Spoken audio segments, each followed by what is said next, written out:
Olá pessoal, tudo bem? Vou gravar mais esse vídeo aqui a respeito do Toyota Corolla, a respeito do que mudou nesse carro em relação à geração anterior, né?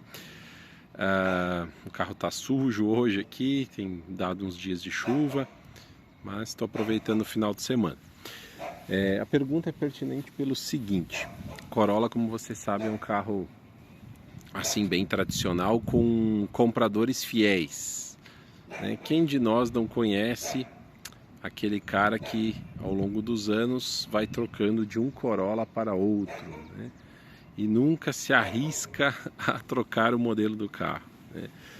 E talvez esse seja um dos aspectos até, né, pessoal, que faz com que esse carro seja um sobrevivente entre os sedãs médios. A gente vê como diminuiu, né, esse mercado de sedãs médios.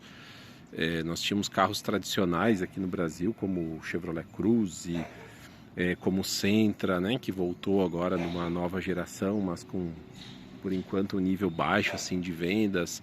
O Honda Civic, então, nem se fala, né, até hoje ele tem muitos fãs. O Chevrolet Cruze, né, não lembro se já falei. O Volkswagen Jetta, né, hoje só tem a versão esportiva GLI. Mas enfim, tínhamos várias opções de sedã médio no mercado. Esse mercado se dissolveu, né? Ele migrou para SUVs, mas o Corolla não. O Corolla ele continua, né? Estou gravando esse breve vídeo aqui em outubro de 2023. O Corolla continua vendendo muito bem.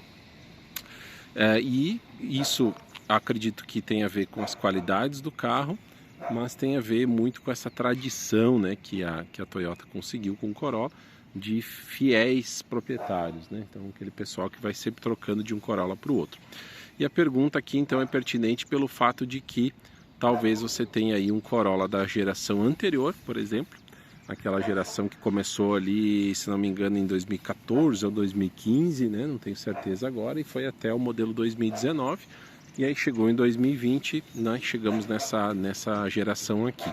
Então talvez você tenha um Corolla da geração anterior e está se perguntando: será que esse é tão bom quanto o meu Corolla? Será que ele é tão resistente? Será que ele é tão gostoso de dirigir, de andar, né? Tão prático? Então eu vou responder aqui quais foram as principais mudanças que a gente teve da geração anterior para essa aqui, tá, pessoal? É claro que algumas coisas são muito óbvias, né? Questão estética, interior, ele foi totalmente remodelado. Isso aqui não foi um facelift, mas é realmente uma geração nova, mundial, inclusive uma nova plataforma, né? Que é a plataforma TNGA, que dá uma outra dinâmica, um outro equilíbrio para o carro. E esse aqui é o primeiro ponto que eu queria falar a respeito da rigidez dessa carroceria.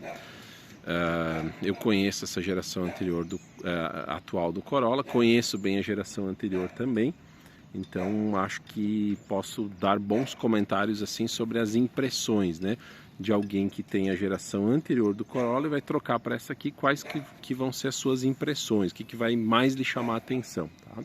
E o que talvez você pense que vai notar de diferença e não vai notar tanto assim, tá? Então, um ponto que você vai perceber com certeza, tá, a diferença dessa geração aqui para a geração anterior é o equilíbrio do carro na estrada, né? Porque essa plataforma aqui é uma plataforma muito mais rígida. Inclusive a Toyota divulgou na época, né, lá em 2019, final de 2019, quando foi lançada essa geração, a Toyota divulgou que essa estrutura ela ganhou inclusive mais pontos de solda, tá? Além disso, ele tem um centro de gravidade menor, tá? Cerca de 10 milímetros mais baixo do que o Corolla anterior. As dimensões gerais do carro se parecem bastante, mas ele é um carro mais baixo, né? E com uma plataforma com uma rigidez torsional muito maior. E outra, aproveitando nessa questão do equilíbrio dinâmico do carro, outra grande mudança que teve, né, nessa geração é a suspensão traseira, tá?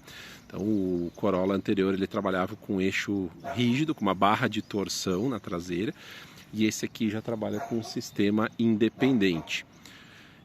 Ou seja, na prática, isso no ciclo urbano, na cidade, não faz grande diferença, mas na estrada, Que diferença, meus amigos, ele é um carro muito mais equilibrado, ele entra firme nas curvas, tá? Ele não tem, é claro, um comportamento esportivo, não chega a ter assim um comportamento de um esportivo, até porque ele assim prioriza bastante o conforto, mas ele é um carro muito mais equilibrado, firme, ele não tem aquela rolagem de carroceria, ou traduzindo, não tem aquela inclinação, né, quando você entra mais forte numa curva, ele fica bem estável e essa é uma grande diferença em relação ao Corolla anterior.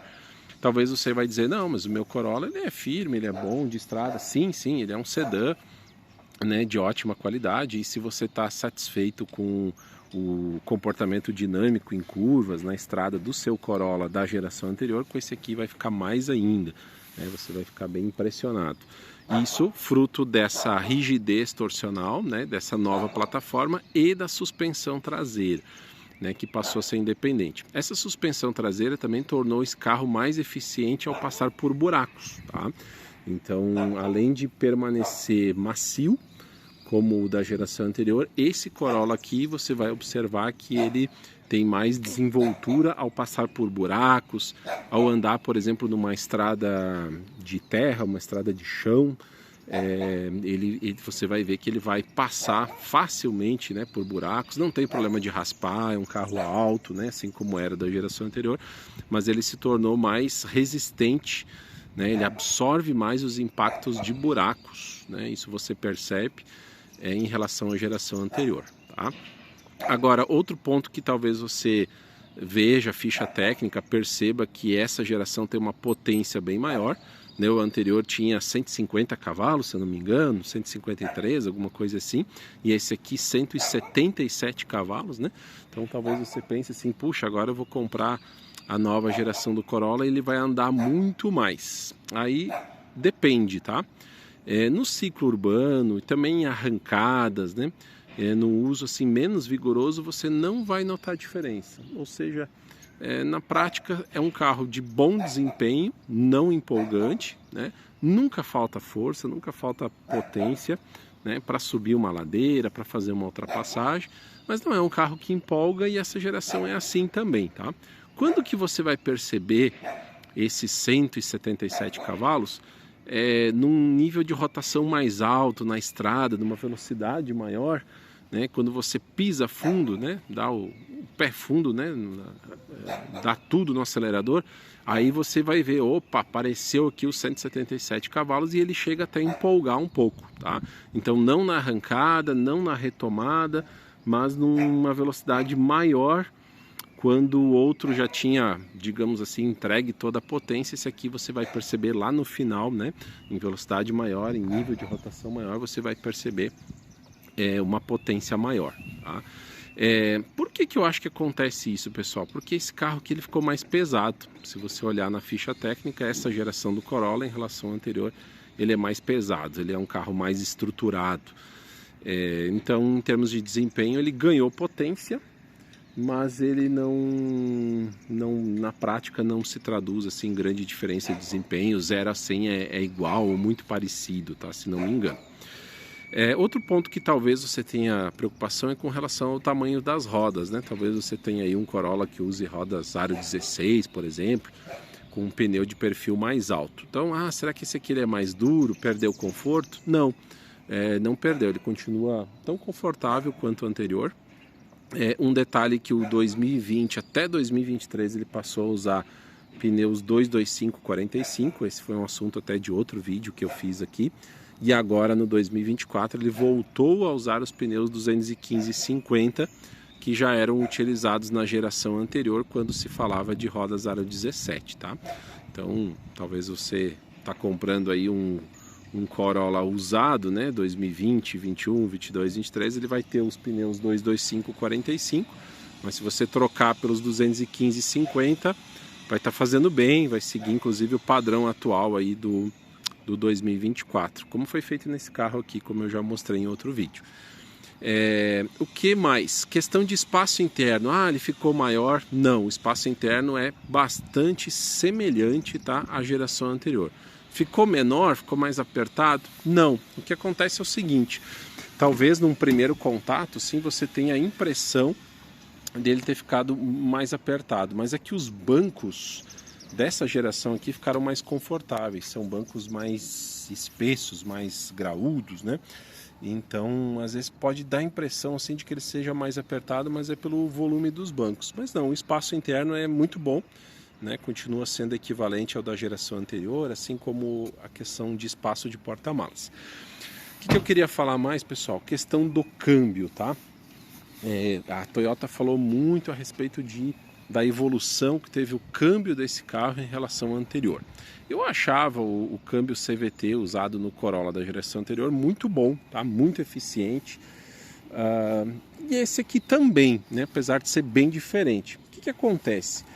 Esse câmbio aqui dessa geração atual, ele passou a ser um câmbio CVT que simula 10 marchas. E ele tem uma característica, ele tem a primeira marcha dele, ela é engrenada, né? E aí depois, quando passa para a segunda marcha, né? Quando vai passar da segunda para a terceira marcha, ele passa para a polia de posições infinitas, ou seja, o CVT, né? A sigla CVT, para quem não sabe, se refere a uma transmissão continuamente variável, né, que nesse caso ela simula 10 marchas. Por que se fala que simula? Porque na verdade não tem marchas, é uma polia de posições infinitas. Mas ela simula para te dar mais aquela sensação de progressão no motor, mais prazer ao dirigir, funciona muito bem. Então você percebe isso na arrancada, né, ou numa retomada em baixa velocidade, você percebe quando ele passa do engrenado para o CVT. É uma coisa que a Toyota fez para vencer o peso desse carro. Tá? Então, mais uma vez, na prática, não se traduz esse câmbio assim, em mais desempenho. Eu acredito que ele meio que compensa a questão do peso maior, né? Ele compensa a questão do peso maior que tem essa geração em relação à geração anterior, que é muito bom, né? Então, se você tem uma geração anterior do Corolla, não vai sentir perda de desempenho, pelo contrário, vai sentir aí um ganho até de desempenho, como eu já falei, em velocidades altas, em rotações maiores. Questão do consumo, será que esse aqui ele é tão econômico como o meu Corolla?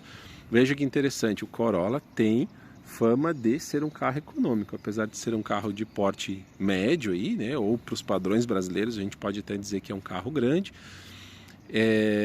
Apesar de ele não ter motor turbo, então é um carro que não entrou aí nessa era do downsizing, né? Ele não lançou mão de um recurso de um motor pequeno turbo alimentado, ele é um motor aspirado 2.0. Apesar disso, é conhecido por ser um carro econômico, e fique tranquilo que essa geração aqui continuou tão ou mais econômica do que a geração anterior. Esse carro aqui facilmente na estrada ele atinge médias aí de 15, 16 até 17 km por litro, é claro, dependendo do peso do pé aí, né? Dependendo do ritmo que você emprega na estrada. Tá bom, pessoal? Claro que outras mudanças são bastante óbvias aí também, a opção do teto solar, o design é totalmente diferente, mais tecnologia, é claro, de forma comedida, né? A Toyota ela não é muito agressiva na questão do uso de tecnologia, né? Ela vai de forma assim gradual, né? Progressivamente entregando a cada ano, agregando mais itens de tecnologia no carro. Isso é uma evolução óbvia, digamos assim, questão de multimídia e tudo mais, né? Mas eu acho que esses pontos aqui que eu abordei seriam aqueles pontos que poderiam preocupar um fiel, né, cliente do Toyota Corolla e poderia estar preocupado, né, se ia sentir algum tipo de decréscimo, alguma perda passando da geração anterior para essa. Tá bom, pessoal? Muito obrigado pela atenção de todos. Um abraço.